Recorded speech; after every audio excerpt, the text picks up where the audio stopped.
Un moment fort, c'est vraiment cette arrivée sur des fjords gelés sur ce glacier. T'as une vue vraiment sur une mer de glace. Mais franchement, c'est la chose la plus belle que j'ai jamais vue de toute ma vie. Ça te prend, t'as un air frais qui t'arrive dessus. Tu vois un glacier, ça à perte de vue et ça craque de tous les côtés.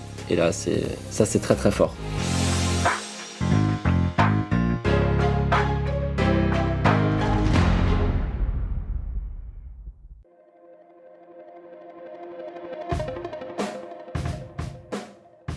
Hello hello, vous écoutez Les Frappés, le podcast de celles et ceux qui se dépassent. Je suis votre hôte Loïc, ancien sportif de haut niveau en judo, coach, préparateur mental et amoureux d'activités outdoor en tout genre. Ma conviction, c'est qu'on a tous une petite étincelle de folie et d'audace, une version un peu frappée de nous-mêmes au potentiel exceptionnel qui sommeille en nous. J'ai créé ce podcast pour vous faire découvrir des femmes et des hommes qui ont osé le réveiller. Mes invités sont des athlètes de tout niveau, des aventuriers professionnels, des voyageuses au long cours, des entrepreneuses ou encore des militaires, des forces spéciales. Leurs témoignages au micro du podcast sont de puissantes invitations à passer à l'action. Attention, une écoute régulière peut entraîner des changements positifs irrévocables dans vos vies. Joseph est un passionné d'aventure. Les grands espaces, c'est clairement ce qui le fait vibrer. Et après avoir descendu le Danube en kayak en 25 jours, il décide de se lancer dans une traversée, ou plutôt une triple traversée. Il va s'attaquer aux îles Féroé, à l'Islande, puis au Groenland. Ce que je retiens de cet échange, c'est qu'il ne faut pas attendre d'être fin prêt pour se lancer dans les projets qui nous font rêver. Joseph en est l'exemple. Excellente écoute à vous.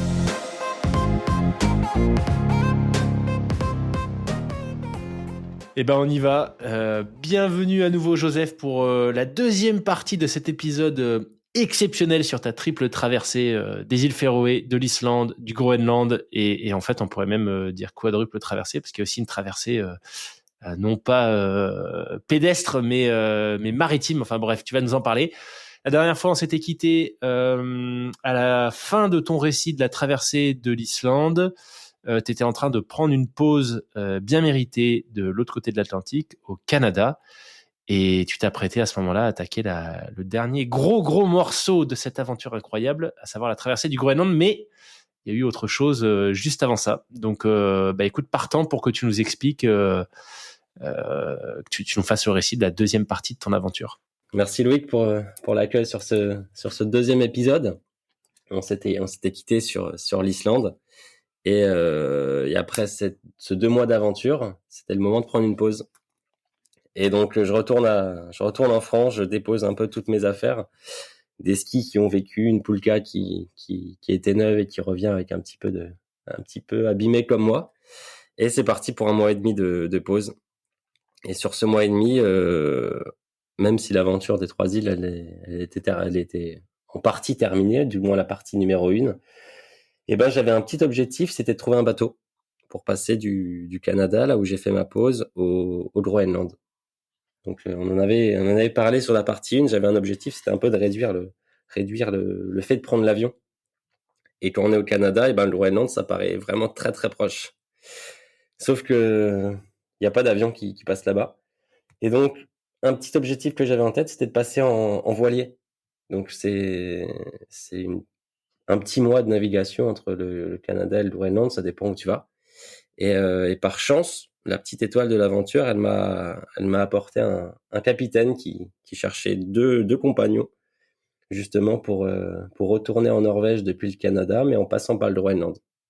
Donc super, je suis avec ma copine, on est au Canada, elle veut retourner en Europe, moi je veux passer au Groenland, donc les étoiles sont alignées. Et on se retrouve à embarquer sur un voilier de 13 mètres à 3 pour partir sur ma 3e île, on va dire, celle du Groenland. Donc tu l'as dit, c'est une étape qui se rajoute.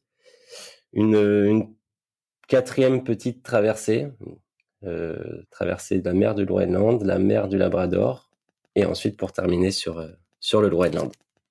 Incroyable. Donc là, du coup, ça veut dire que quand vous embarquez, toi, tu as tout ton matériel pour la traversée du Groenland. Ouais. J'ai tout le matériel et donc on doit prendre un petit avion interne pour rejoindre le port du Canada. C'est Halifax. C'est sur la côte est du Canada. Et donc j'ai tout préparé dans mon sac. J'ai des lyophilisés, j'ai mon matos de bivouac, j'ai vraiment énormément de choses. J'ai un sac qui qui va peser pas loin des 40 kilos quand j'aurai rajouté le fusil. Wow. Un petit kayak dedans, une pagaie démontable, enfin vraiment l'ensemble du matériel quasiment. Et ce petit avion d'une heure, et ben ça m'a mis un petit coup de stress parce qu'ils avaient perdu mon bagage. Donc ouais. arrivé à Halifax, je me retrouve sans rien, il fait froid, je suis en short t-shirt et j'ai plus aucune affaire pour l'aventure au Groenland. Et donc là c'est la merde. Là le capitaine en plus il était pressé de partir. Lui il avait un mariage en Norvège et on devait traverser un certain nombre de miles nautiques. Et donc, moi, j'arrive au Canada sans aucune affaire. Et là, je pense que l'aventure, elle est terminée pour moi. Je me dis, on va jamais le retrouver, ce sac.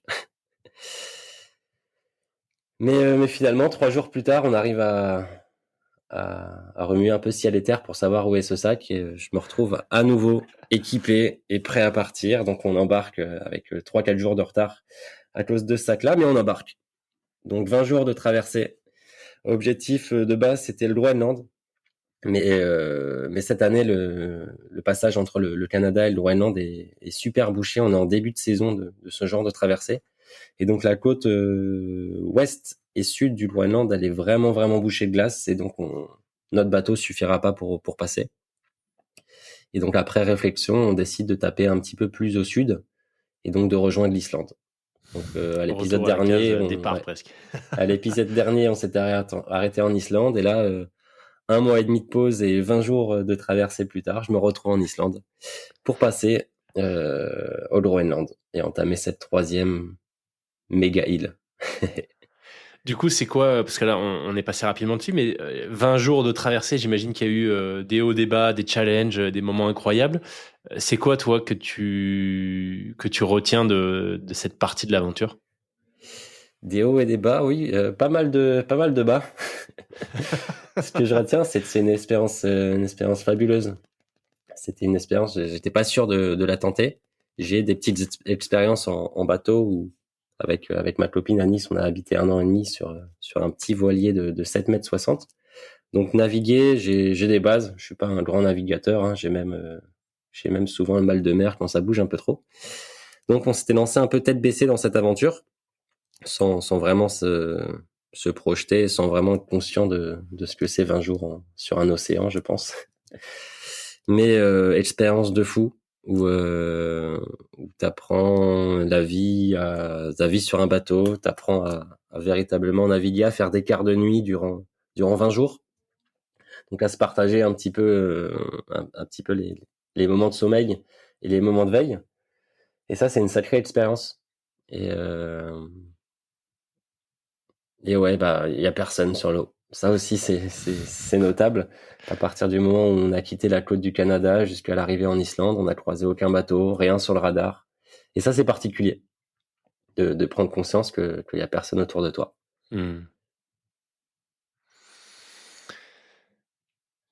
20 jours, donc du coup, entre les quarts, etc., j'imagine qu'au final, c'est long et assez court. Vous avez eu du vent en permanence? Il y a eu pas mal de vent, ouais, même parfois un peu trop. Ouais. On a eu des prévisions un peu très venteuses qui s'annonçaient. On a échappé un peu on va dire aux tempêtes, mais on s'est fait secouer quand même sur 20 jours. C'est pas un océan, c'est pas la mer Méditerranée en été.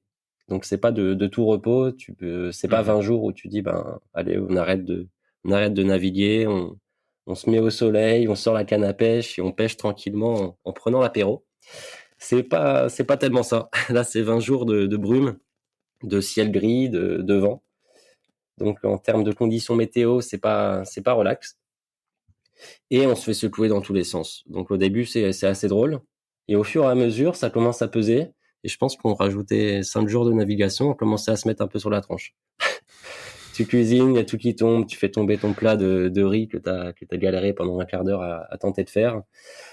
C'est une sacrée expérience, ça c'est sûr. Moi, j'ai l'habitude d'avoir les 2 pieds sur terre et d'aimer la stabilité. Et là, j'ai appris à vivre avec ça. Hein. C'est un peu la philosophie de cette aventure, c'est qu'on peut pas être expert sur tous les points avant de partir. Et là, j'étais pas expert. Je suis pas devenu, mais en tout cas, j'ai pris un peu d'expérience. Excellent. Du coup, arrivé en Islande, retour en Islande plutôt, ton objectif étant le Groenland, comment est-ce que tu t'organises et juste avant ça, donc tu as dit 20 jours, donc là on 20 est à quelle jours, ouais. période de l'année? Donc on arrive fin juin, Fin juin. on se rapproche du mois de juillet. Ok, donc là, il y a aussi le chrono qui tourne, parce que si j'ai bonne mémoire, le Groenland, c'est ouvert, entre guillemets, à partir d'avril, c'est ça? Pour tout ce qui est expédition, etc. En tout cas, pour les traversées, c'est avril. Eh ben ça, je ne sais pas. Dans ma tête, c'est ouvert toute l'année, mais c'est à toi de t'adapter un petit peu à la condition météorologique. Ouais. Oui, voilà, en tout cas, t'as plus, si on se rapproche de juillet, t'as pas 6 mois devant toi pour faire ton trip. Ouais, de toute façon, j'ai une deadline, c'est fin août. Ok. J'étais parti en mi-temps, donc j'ai eu 6 mois de disponible. Et ces 6 mois se sont pas mal écoulés déjà. Donc 20 jours sur le bateau, j'arrive à peu près le 20-22 en Islande. Et mon seul objectif, c'est de passer au Groenland le plus vite possible pour tenter de vivre l'aventure que j'ai en tête depuis un certain nombre d'années. Et donc d'Islande, après 20 jours de navigation, je prends un petit avion pour passer sur la côte ouest du Groenland et arriver à Nuuk, la capitale du Groenland, qui sera le point de départ de l'expédition au Groenland, qui n'est pas une traversée. L'objectif de base, c'était d'enchaîner les kilomètres et de monter le plus au nord possible depuis Nuuk. Mais finalement, petit changement de programme et petit changement de philosophie en arrivant sur l'île. Ok. Donc, donc t'arrives finalement à Nuuk. Là, donc l'idée initiale, c'était vraiment de partir T'avais une ville un village que tu visais au nord de Nuuk en particulier, ou l'idée c'était d'avancer au max puis de revenir à Nuuk? Alors au niveau de l'organisation, je suis pas le plus aguerri. J'avais un seul et unique objectif, c'était de rejoindre la côte ouest. Et donc là, j'ai choisi Nuuk et de remonter le plus au nord possible. Et je m'étais pas fixé un objectif, mais je m'étais fixé une limite. En fait, tout au nord, il y a un dernier aéroport et je me suis dit, si jamais dans le dans le cas où tout est bon, j'arrive à faire 800 bornes, 900 bornes, et ben je sais qu'ici, ça sera le dernier point où je pourrai revenir à la civilisation ensuite. Ok. J'ai un peu fonctionné comme ça, je me suis fait des points en me disant, si j'arrive là, je peux rentrer. Par contre, après, si je dépasse ce point-là, c'est plus compliqué. Et donc le point le plus au nord, c'était quoi? Ilulissat ou encore plus au nord? Non, encore plus au nord, Ah ouais. j'ai plus en tête, mais il y a une base américaine et juste au-dessus, il reste un petit aéroport qui est considéré un peu comme la dernière ville au nord du Groenland. Et donc ça, c'était 800 kilomètres au nord de Nuuk. Ouais, je pense même un petit peu plus. Donc c'était un projet vraiment Waouh. vraiment ambitieux. Ça, c'était le projet que j'avais. Enfin, c'était ma limite du projet, on va dire. Je Ouais. savais que c'était pas jouable dans les temps impartis. Mais voilà, l'objectif il était clair. Je venais de finir la traversée des Féroé. Je venais de finir l'Islande. Et moi, j'aime bien enchaîner des bornes, j'aime bien explorer un peu à travers cet objectif un peu bête et méchant de foncer tout droit à travers une nature sauvage. Et donc, je m'étais fixé cette petite limite-là. Mais comme je t'ai dit, arrivé au Groenland, ça change un peu.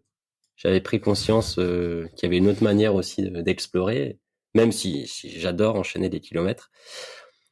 Faire 20 jours de bateau, ça m'avait changé un petit peu la philosophie de ce voyage-là, en disant qu'il y avait peut-être moyen de prendre le temps de vivre Mhm. autrement sur cette troisième île. Justement, le voilier, ça m'a fait prendre conscience un peu des distances, du temps. Nous, on a l'habitude de pouvoir quasiment se téléporter à l'autre bout du monde en une demi-journée d'avion. Et là, en fait, pour passer du Canada à l'Islande, il a fallu 20 jours. Et Ouais. avant de le faire, tu réalises pas trop. Tu dis, en fait, si je prends un avion, j'en ai pour 3-4 heures. Et là, 20 jours de navigation. Et donc, ça change un petit truc en moi quand même. En disant, c'est bien aussi de pouvoir prendre le temps. Donc, j'arrive à Nuuk. Et je me dis, en fait, je voulais prendre un bateau pour descendre plus au sud de base. Et je me dis, tiens, t'es à Nuuk, c'est l'objectif déjà d'être au Groenland, d'explorer, de vivre un petit peu dans cette méga île. Et part de Nuuk. T'es à Nuuk, tu remplis ton sac à dos, t'achètes un petit peu à manger, tu fais les points au niveau des équipements. Et tu pars de Nuuk. Pas besoin de te prendre la tête à prendre un autre bateau ou à tenter de se déplacer pour arriver à un autre meilleur endroit.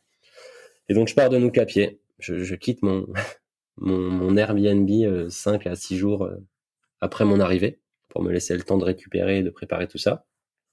Et je pars plein est avec un objectif qui est un petit village qui est à l'est de Nuuk qui s'appelle Kapisilit, donc qui sera ma première étape. Voilà, j'avais prévu 10-15 jours à peu près pour aller rejoindre ce premier village et faire le point là-bas. Et après, une fois là-bas, je me suis dit, on verra avec quelle sera la seconde étape.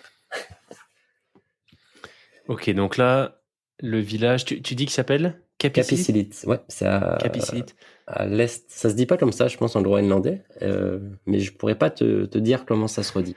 Je l'ai entendu, je l'ai en tête, mais je pourrais pas le répéter. Ah oui, Kapisilit, ok, oui, avec un K. Ouais. Ok. Je suis sur une carte en même temps, hein, j'essaie de voir un peu par où t'es passé. 15 jours, ouais, donc là, on n'est pas... En fait, oui, j'imagine qu'il n'y a pas de villages qui sont sur la calotte glaciaire, enfin sur le glacier en tant que tel du Groenland Sea. Non. Il y a Ouais, des villes bordure, surtout proches de la mer ou alors ancrées dans des fjords ou sur des petites îles. Ouais. Il y a rien Ok. qui est enterré dans les terres. Ok. Incroyable. C'est fou quand même. Donc là à ce stade-là, du coup, tu n'as plus vraiment d'objectif, en tout cas d'un point de vue géographique. L'idée, c'est plus de prendre le temps, j'ai l'impression, et de profiter à fond. Mais tu as quand même une direction en tête. Tu sais plus ou moins vers où tu veux aller?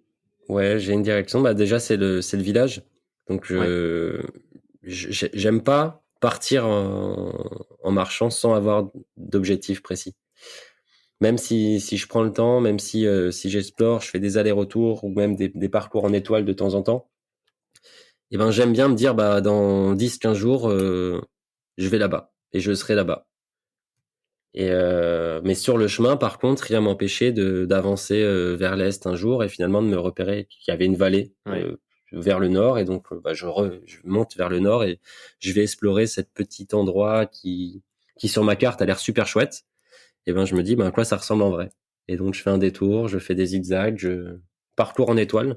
Je trouve même une cabane où je reste 2-3 jours au même endroit, où je chope mon premier poisson groenlandais après des heures à pêcher sous la pluie. Mais voilà, parfois je me pose et je vais explorer, je vais marcher, je vais monter sur une montagne. Donc je me permets ça. Quand je dis que je prends le temps, c'est pas que je pose la tente à 13 heures en étant parti à 3 heures, à 10 heures. C'est je fais des grandes journées, mais pas uniquement dans une seule et même direction. Je me permets d'aller explorer ma carte plus en détail. C'est comme ça que je vois cette expression de prendre le temps dans ce genre d'aventure. En termes de sensations, à ce moment-là, donc tu es parti de nous qui a, on va dire, une quinzaine de jours, c'est ça? 10-15 jours, quand tu arrives à ce premier stop de Ouais, avec Kapisilit? des petits problèmes de traversée de cols entre les deux. Donc je me fais bloquer par des cols qui sont trop enneigés à cette période de l'année.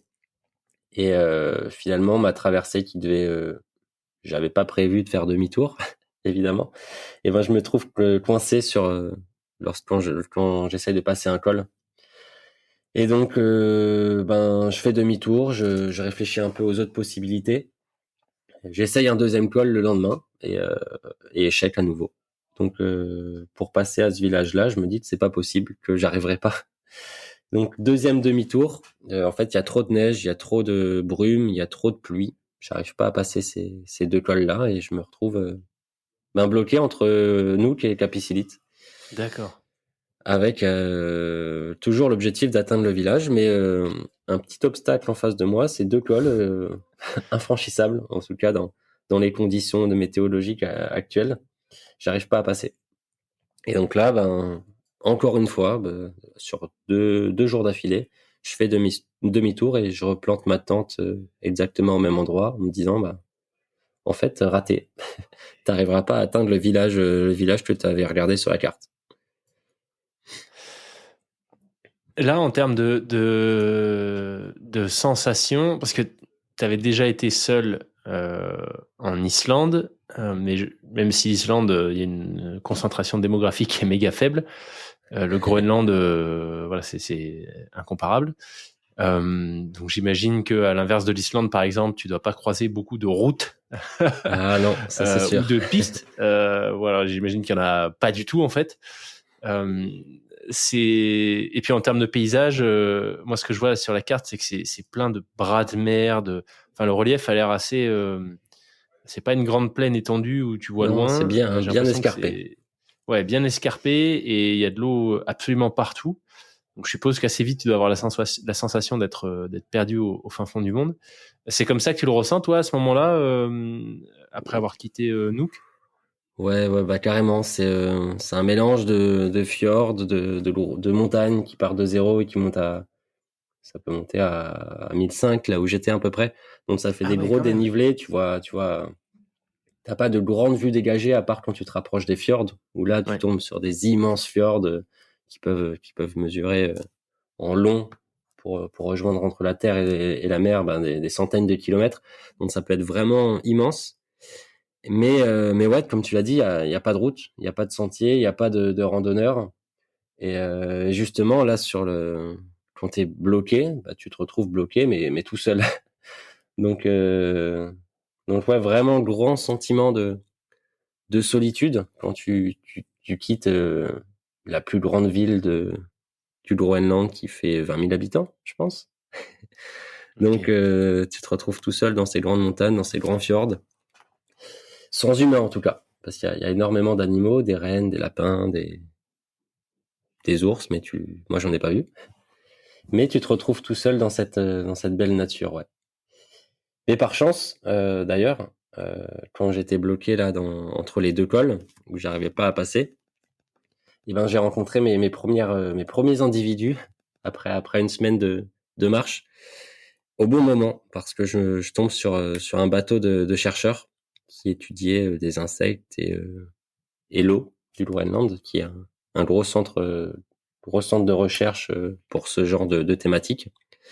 Et donc, il me sauve un petit peu la mise. J'ai pas à retourner à pied à Nuuk. Et il m'emmène et me permet de contourner cet obstacle rocheux que j'arrivais pas à franchir et me ramène du coup sur la suite de l'aventure, mais en ayant esquivé ces deux cols que j'arrivais pas à passer.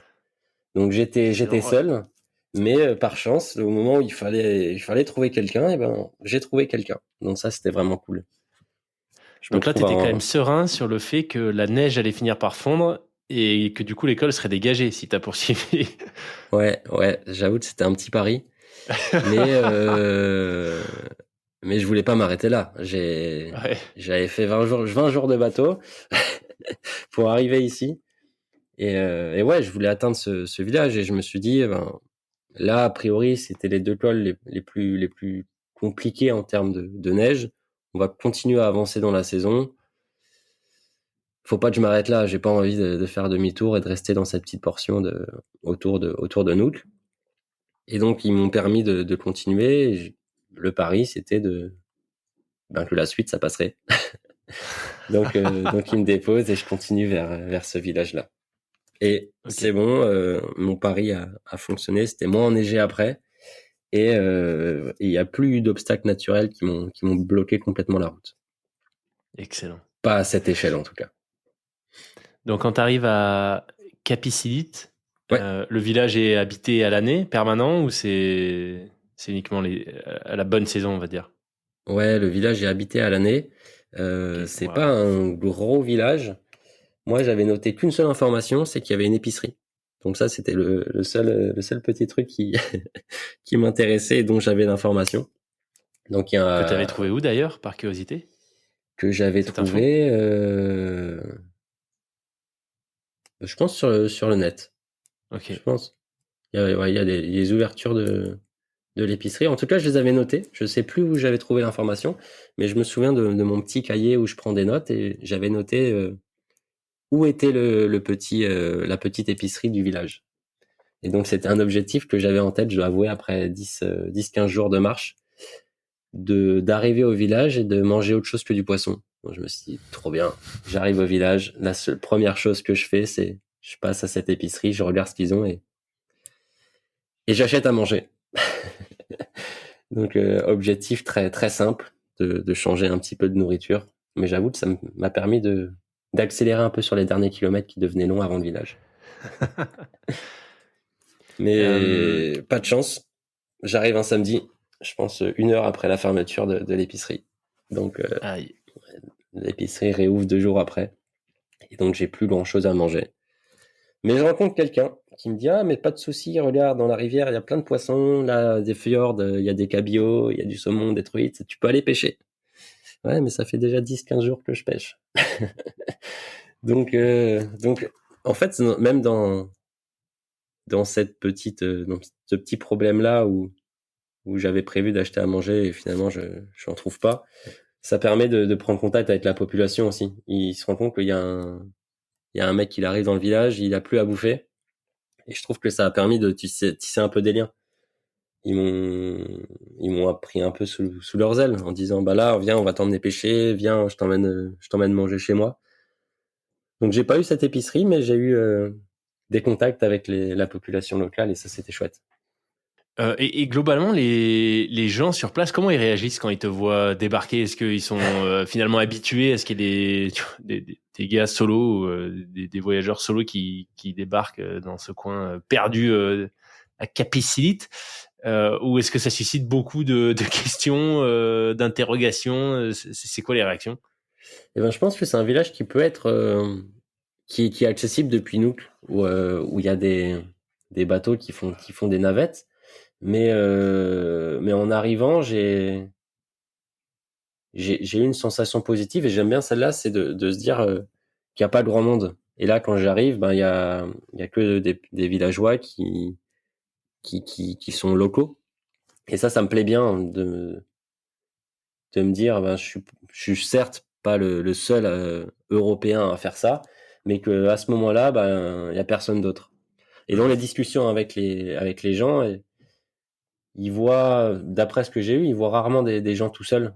Et, et ça, c'est chouette de dire, ah, j'ai fait un petit truc qui se fait pas très régulièrement, qui se fait, hein, ça c'est sûr, mais qui se fait pas très régulièrement et de manière seule.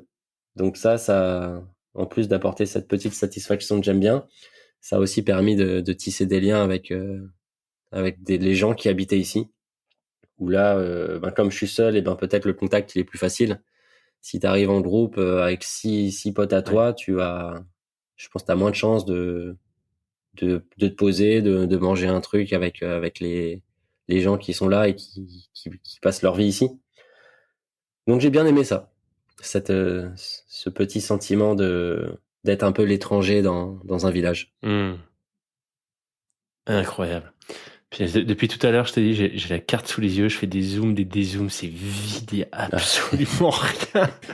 Ça doit Ouais, être j'aime particulier bien comme de dire sensation. que il y a rien mais il y a tout.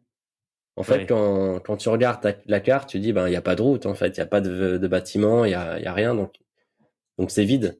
Mais la sensation que tu as quand tu es dedans, tu te dis en fait il y a tout. Il y a des animaux, il y a du poisson, il y a des rivières, c'est magnifique et donc tu es comblé. Et et ça je mais ça j'aime bien. Quand il y a rien mais pour toi dans ce moment-là, en fait, tu retrouves tout. T'as pas besoin de j'ai parlé d'une épicerie, t'as pas besoin d'une épicerie pour manger. Tu prends ta canne à pêche, tu vas dans le fjord, tu patientes 20 minutes, tu as ton repas. Donc il y a rien, il y a pas de supermarché, mais il y a tout parce il y a de l'eau, il y a de la nourriture, il y a du kiff. En plus, il fait beau à ce moment-là. Donc ça, c'est vraiment chouette. Excellent.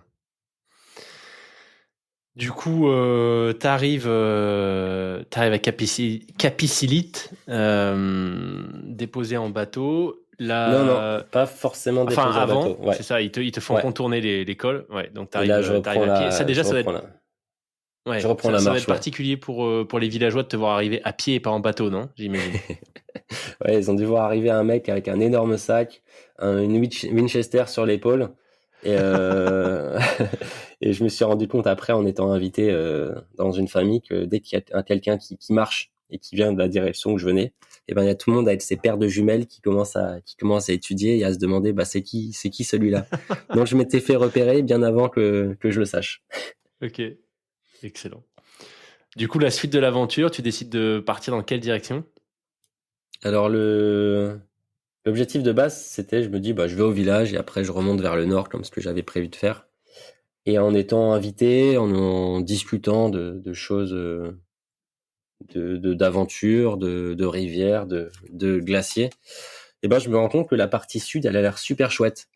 Et donc je décide 3-4 jours après être arrivé à ce village, en attendant de pouvoir refaire un petit peu un stock de nourriture et un stock d'énergie dans ses jambes qui commençaient à fatiguer sous le poids du sac. Et ben je décide de partir vers le sud avec un objectif qui est assez chouette. Je devais descendre vers le sud, trouver une rivière et la remonter jusqu'au glacier. Et arrivé au glacier, et ben je mets mon kayak à l'eau et je redescends la rivière et je continue vers le sud ensuite. Donc ça c'était l'objectif de Ok. base après ce petit village là. Donc je pars pour un objectif de 20 jours en disant ben allez, pendant 20 jours tu descends et après ce sera l'occasion de remonter. Et donc là, sur l'itinéraire, zéro village, pas Non, là d'épicerie. même pas une épicerie. Donc je fais le plein de chocolat et je pars avec mes affaires, mon kayak et donc je m'engouffre dans une longue vallée qui ensuite je rejoins une vallée glaciaire et là j'avais pour objectif de remonter cette rivière qui était magnifique dans une vallée verdoyante avec des aigles qui tournent autour toute la journée avec des rennes partout et jusqu'à arriver jusqu'au glacier. Donc le glacier, c'est le début de l'Islandis, le début de ces 80% du Groenland qui est complètement gelé. Et ça, c'est un sacré choc. T'arrives, tu vois une mer de glace, des stries de glace, des, des gros morceaux d'iceberg qui tombent non-stop dans l'eau. Donc c'est un spectacle visuel et sonore de fou. Au fond après 10 jours de marche, tu tombes là-dessus et là c'est un gros moment, un grand moment.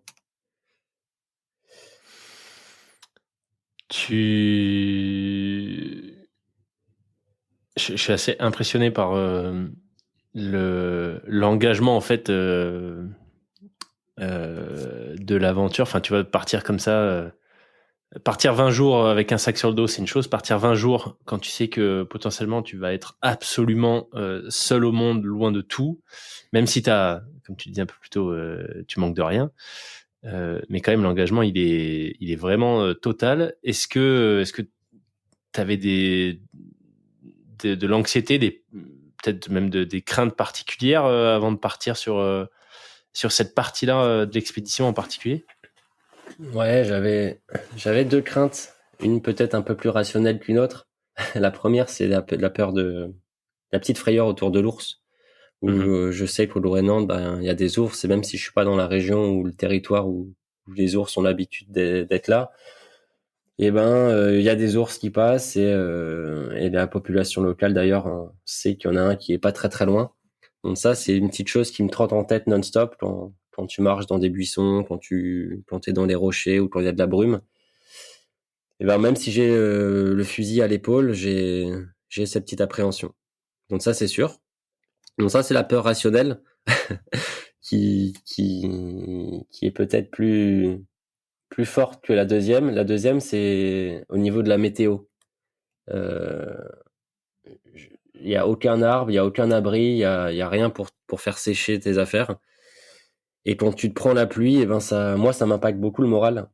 Et je me suis dit, en fait, il me reste 20 jours à peu près avant de pouvoir me reposer. Et s'il pleut, et ben ça va être long, ça va être très très long. Et, euh, et ça a été long parce que pendant 5-6 jours d'affilée, j'ai pris la pluie. Punaise. Donc là, gros coup de mou, parce que 5-6 jours sur la pluie avec des affaires qui commencent à être trempées malgré une tente, malgré ta veste imperméable, et ben quand il pleut toute la journée et que t'es dehors, et ben t'es trempé. Et donc là, je prends un petit coup de mou, je dois avouer. Le moral est assez bas et je me dis, ben il me reste 15 jours, 20 jours devant moi et ça va être long. Là, je commence à en avoir un peu marre. Mais ça a vite varié. En fait, ça a vite changé. Il a suffi un petit coup de soleil et un joli lac où poser le kayak pour soulager un peu le dos. Et après, c'était reparti. 20 jours de bonheur.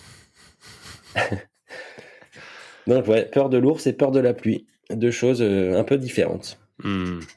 Et la solitude, aucune appréhension par rapport à ça. La solitude, Solitude c'est et pas ce qui me isolement, en fait fait, tu le... vois. Ouais, Encore une fois, ce qui est impressionnant, c'est l'isolement total, quoi. ouais. La solitude, c'est pas ce qui me fait le plus peur, à part dans les moments de mou, on va dire, au niveau psychologique, au niveau du moral. C'est pas quelque chose que je vois comme négatif. J'étais là Ok. où je voulais être, exactement dans la façon où je voulais vivre ce moment, donc ça, c'était nickel. Mais par contre, ouais, le fait d'être tout seul et de se dire, ben, il n'y a pas de chemin, donc je devais devoir grimper ce col-là qui a l'air bien chaud. S'il m'arrive un truc, eh ben, faut, faut pas compter sur les secours de sitôt. Mhm. Ça, c'est quelque chose qui te trotte en tête aussi. Quand tu marches ou quand tu te fais une petite frayeur en tombant dans un éboulis ou entre des rochers, c'est un truc que tu as en tête, ouais. Et donc, je rajouterais cette petite peur aussi. C'est pas une peur, mais c'est quelque chose qu'il faut avoir à l'esprit. De dire, ben, t'es tout seul et s'il t'arrive quelque chose, eh ben, il t'arrive quelque chose. Et parce que t'avais quoi pour potentiellement prévenir des secours en téléphone satellite? Ouais, un Garmin qui permettait Ah oui. d'envoyer un signal en cas de détresse. Et dans les moments un petit peu plus tendus que les autres, j'ai envie de dire, ben j'avais contact aussi avec deux personnes qui géraient un peu plus ça. C'était ma copine et un ami qui étaient un peu plus vigilants sur ça. Donc dès que je m'engageais dans un call ou dans un endroit qui était pas très très safe, on va dire, ben je disais bah là restez proche du téléphone. Donc ça Ok. permettait d'envoyer un peu plus de messages que d'habitude pour prévenir que tout allait bien. Et si jamais j'envoyais pas de message, là, il fallait un petit peu plus s'inquiéter que les autres jours. Mais tout s'est bien passé. Pas de panique. Ça a été quoi, du coup, les moments forts, au-delà de la pluie, de cette phase de l'expédition? Un moment fort, c'est vraiment cette arrivée sur des fjords gelés, sur ce glacier. Tu passes un petit dénivelé et là, tu as une vue vraiment sur une mer de glace. Et ça, j'avais vu des photos, j'avais vu des vidéos, des documentaires. Mais franchement, c'est la chose la plus belle que j'ai jamais vue de toute ma vie. Ça te prend, t'as un air frais qui t'arrive dessus, tu vois un glacier, ça à perte de vue, et ça craque de tous les côtés. Et là, c'est très très fort. Vraiment, c'était un spectacle, j'ai déjà dit, mais visuel, ça te prend les yeux. Moi, j'ai pas réussi à enlever mon regard de cette mer de glace pendant un certain temps. Et sonore, parce que toute la journée, quand tu te rapproches, quand tu dors, ça craque. Et,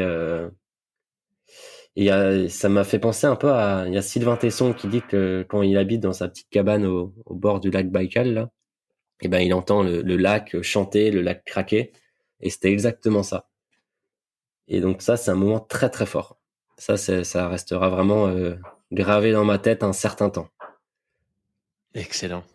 Punaise, ça donne presque envie de faire une traversée en bateau pendant 20 jours, 15 jours d'expédition vers un premier village, puis 20 jours ensuite de marche tout seul pour voir ça. Ouais.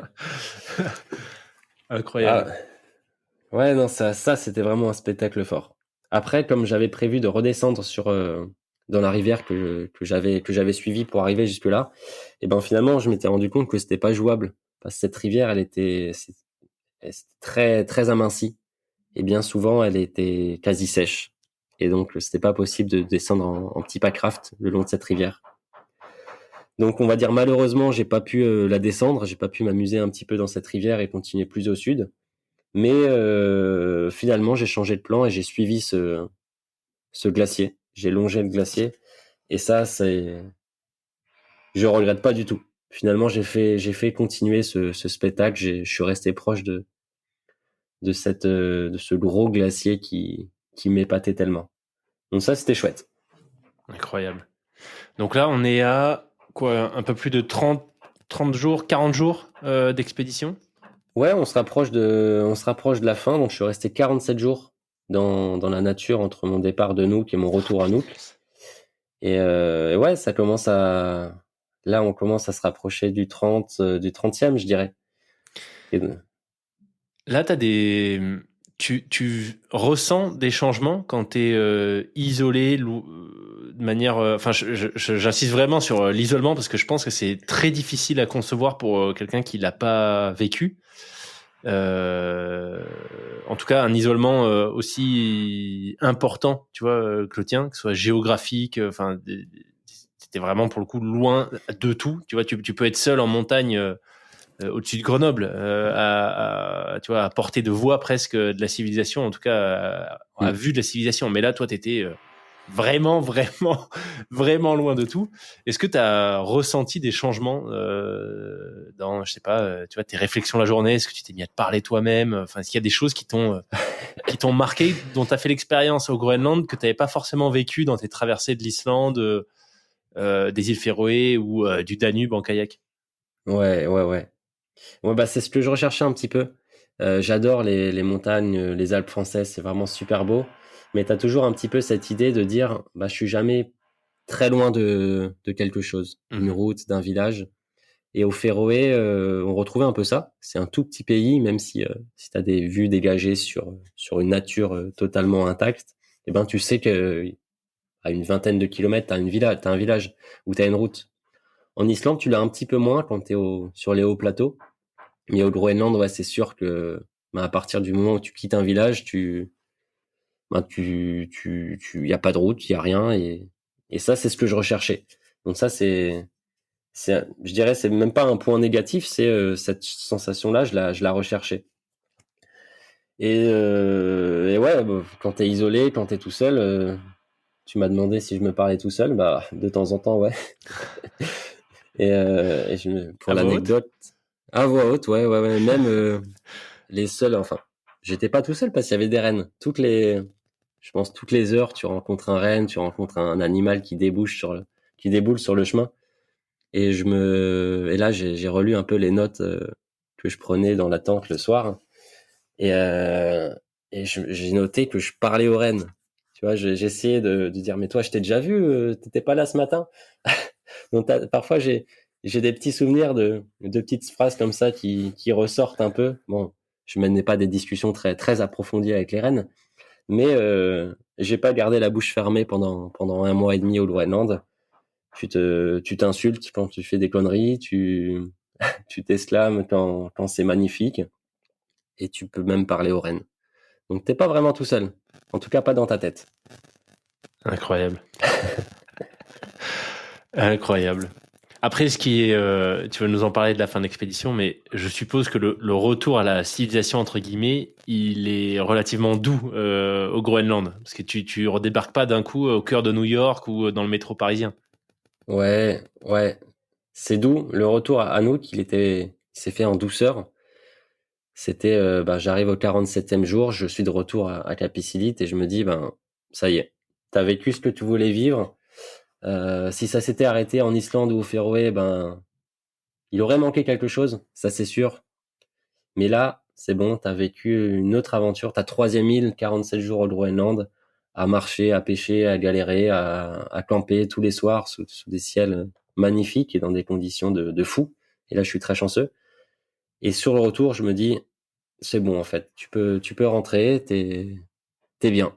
T'as vécu ce que tu voulais vivre exactement comme tu voulais le vivre. Et c'était la première fois que ça m'arrivait. De rentrer d'une aventure et me dire, c'est bon. Tu peux être serein et rentrer tout doucement chez toi.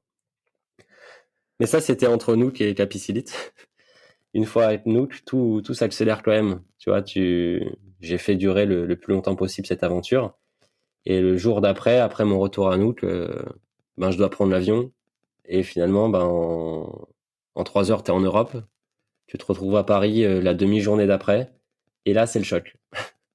Tu te prends des odeurs que tu n'as plus l'habitude de prendre, la pollution, le bruit, les gens. Et donc, le retour, il s'est quand même fait très, très vite. Entre le soir où je pose la dernière fois la tente à côté du village, où je profite d'un coucher de soleil, d'un lever de soleil magnifique sur un fjord où il y a des petits icebergs un petit peu qui continuent à flotter. Et 2 jours après, je suis dans le train à Paris parce que je viens d'atterrir là-bas et tout s'est accéléré. Donc cet état d'esprit de retour lent à la réalité, il a existé que au Groenland. Là, tu avais déjà fait le récit du Groenland, que ce soit oralement ou par écrit à quelqu'un d'autre. Enfin, tu avais déjà essayé de partager ce que tu as vécu là-bas avant cet épisode? Dans les grandes lignes, on me pose la question, alors le Groenland, alors l'Islande, mais j'ai pas encore pris le temps de vraiment mettre mes mots à moi dessus. J'ai fouillé un petit peu dans ce que j'avais écrit. J'aimerais bien notamment travailler autour d'un récit, mais j'en suis pas du tout au Groenland encore. Là, je suis dans mon travail d'écriture, je suis encore à vélo. Je suis encore au Danemark, donc le chemin jusqu'au Groenland, il s'annonce encore un peu long. Ok. Et là, maintenant que tu viens de faire l'exercice, est-ce que tu as le sentiment que tu arrives à restituer ce que tu as vécu là-bas, à mettre des mots sur les émotions, les sensations, le ressenti, ou c'est compliqué? Je pense que dans nos discussions, même si ça fait plus de 30 minutes qu'on parle, je pense que j'arrive à ressortir 10%. 10% de vraiment ce que j'ai vécu, à la fois en termes d'émotions positives, ultra positives, où malgré la petite chute de morale sur 5-6 jours, j'ai vécu 47 jours vraiment de bonheur intense. Et là, même quand on parle, même quand je te fais des petites anecdotes sur ce voyage-là, je me rends compte qu'il y a plein de choses que j'aimerais te dire et on n'a pas encore parlé, mais c'est donc je dirais 10%. J'arrive à exprimer 10% de ce positif-là. Et peut-être un peu moins des galères et des éléments un peu plus impactants sur le moral ou sur le physique qui ont été un petit peu, on va dire, cachés sous l'effet positif de ce que j'ai vécu. Quand je relis pardon mes notes, je me rends compte que souvent j'étais dans le mal physiquement et je me posais des questions. Mais quand je parle du Groenland, c'est pas la première chose qui me vient à l'esprit. Donc j'ai tendance à minimiser un petit peu les efforts, les galères, les journées où tu te retrouves à tenter de pêcher sous la pluie pendant 3 heures. Ça, c'est passé un petit peu en dessous et les points positifs ont pris le dessus dans les moments où j'essaye de raconter un petit peu cette aventure. La magie du cerveau. C'est ça, elle a fait le choix. Ouais, c'est ça. Excellent. Ok. Les galères, si tu devais résumer cette partie de l'aventure au Groenland, c'était quoi physiquement qui était difficile? C'était le poids du sac sur les épaules, c'était le terrain, les jambes, un tout. Ça a été quoi? C'est un tout. Donc tu quittes le village et tu sais qu'il n'y a pas de sentier. Donc c'est vraiment du hors sentier. Tu te retrouves dans des buissons, de la roche, dans des éboulis ou même proche des glaciers. Donc le terrain est vraiment compliqué. C'est pas un GR où tu peux enchaîner les kilomètres tout droit et sans jamais faire demi-tour. Là, souvent, tu zigzags à travers des rochers, tu descends, tu remontes parce que ça passe pas. Donc le terrain est vraiment, vraiment difficile. Et un sac extrêmement lourd. J'avais jamais porté un sac aussi lourd. Avec le fusil, avec le kayak, avec la nourriture, je suis parti avec un sac de pas loin de 40 kilos. Et ça, c'était une grande première pour moi. Après 20 jours de navigation, j'avais un corps un peu aussi, un petit peu affaibli. Donc la reprise de marche avec ce gros sac à dos dans des terrains qui, on va dire, non roulants, pour rester soft, ça m'a impacté physiquement. Et au fur et à mesure de l'aventure, le corps il s'est aussi fait. J'ai aussi appris à mieux gérer mes efforts, à aller moins vite dans certains endroits. Le dos c'est adapté au sac.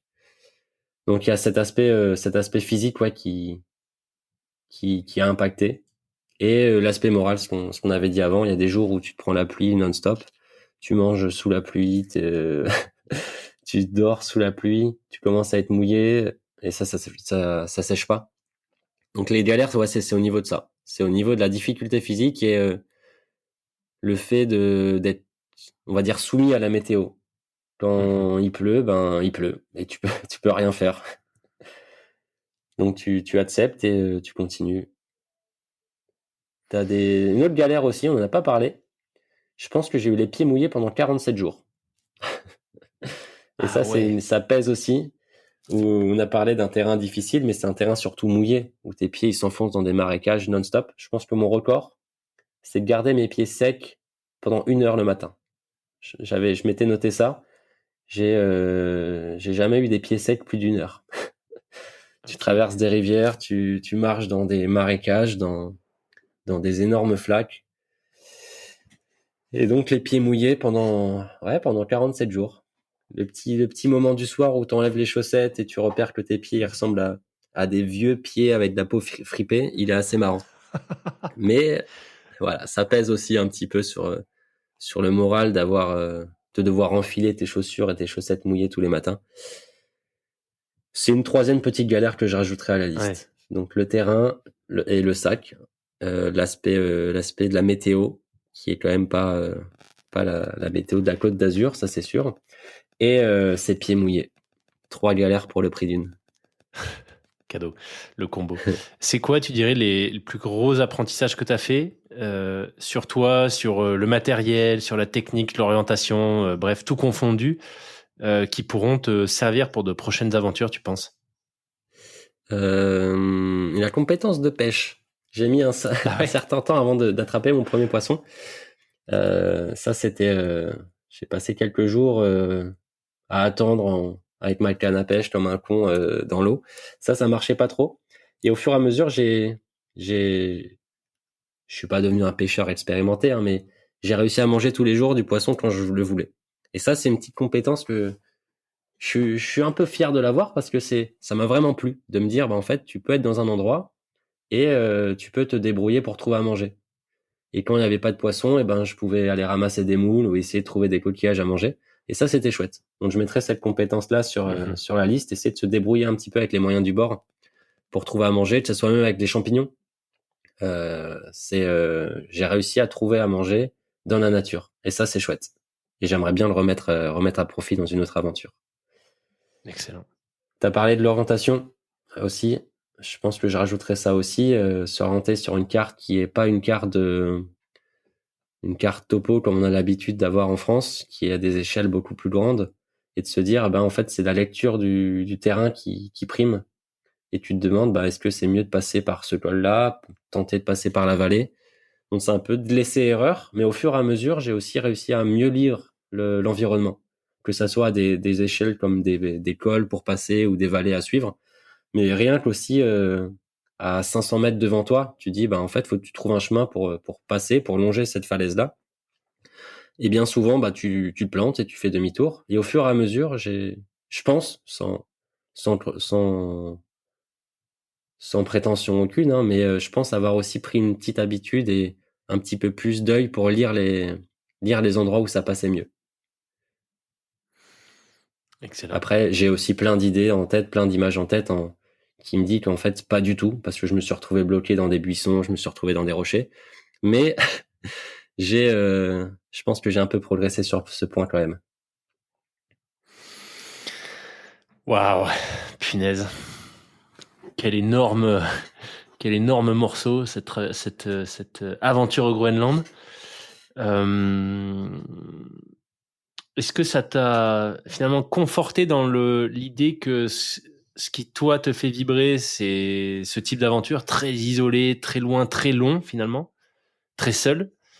Ou est-ce que tu revois peut-être un peu ta copie pour les prochaines expéditions et tu reviens à quelque chose de peut-être de moins engagé?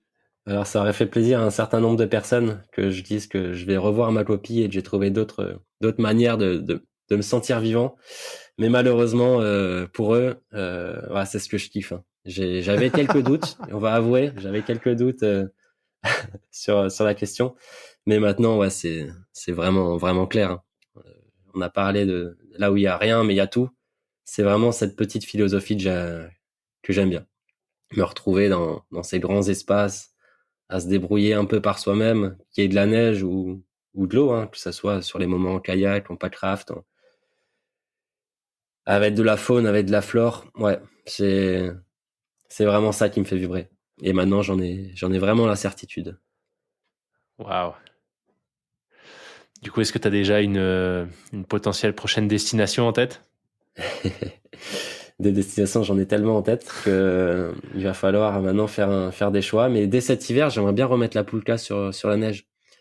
Donc, j'aimerais bien remonter en Norvège, comme ce que j'avais fait un peu pour préparer l'aventure, et profiter de ces grands espaces, mais en Europe, pour l'instant. Okay. Et après, sur la liste, c'est sûr qu'il y a le nord américain, moi, qui m'attire énormément. Donc, j'avais déjà fait un petit tour en Alaska. J'étais parti tout seul en Alaska. Mais j'aimerais énormément retrouver des grands fleuves à descendre et des énormes forêts sans chemin à traverser. Donc ça, c'est aussi dans un coin de ma tête et j'espère que ça verra le jour prochainement. Bah écoute, je viens de faire un épisode avec un aventurier qui a descendu le fleuve Yukon en pack-craft en 60 jours. Donc si ça t'intéresse, je vous mets en relation. Je suis sûr qu'il y aura plein de trucs intéressants, mais ça avait l'air complètement dingue. C'était un récit un peu comme le tien, tu vois, de grands espaces déserts, de solitude, d'émerveillement face à la nature. Enfin, c'était incroyable cet échange. Ah, tu m'étonnes. Parce que ça fait partie de ce que j'ai en tête aussi. Ouais. Trop bien. Bah écoute, plein de bonnes choses qui arrivent. C'est fabuleux. Merci beaucoup Joseph pour du coup ces 2 épisodes. C'était fascinant de te suivre dans ta triple / quadruple traversée.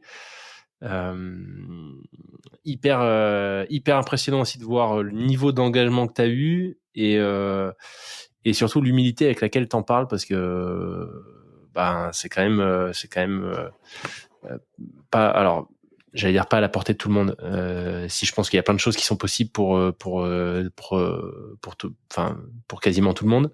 Je pense que tout est possible, mais il y a une différence entre savoir que potentiellement on peut le faire et oser le réaliser. Et toi, tu l'as fait et t'as même récidivé. Donc, franchement, bravo. Et écoute, hâte de lire le récit de tout ça et de suivre la suite de tes aventures. Ouais, c'était un plaisir de me remettre dedans, de partager des anecdotes et voilà, je suis rentré, les jambes sont en France, mais la tête est toujours un peu là-bas et t'as participé à l'émergence de souvenirs et ça me fait toujours vibrer. Trop bien. Écoute, ravi. Un grand merci une fois de plus Joseph et je te dis à une prochaine. Ouais, à la prochaine Loïc. Merci beaucoup. Merci d'avoir écouté cet échange avec Joseph jusqu'au bout. J'espère que vous aurez été aussi fasciné par son récit que moi.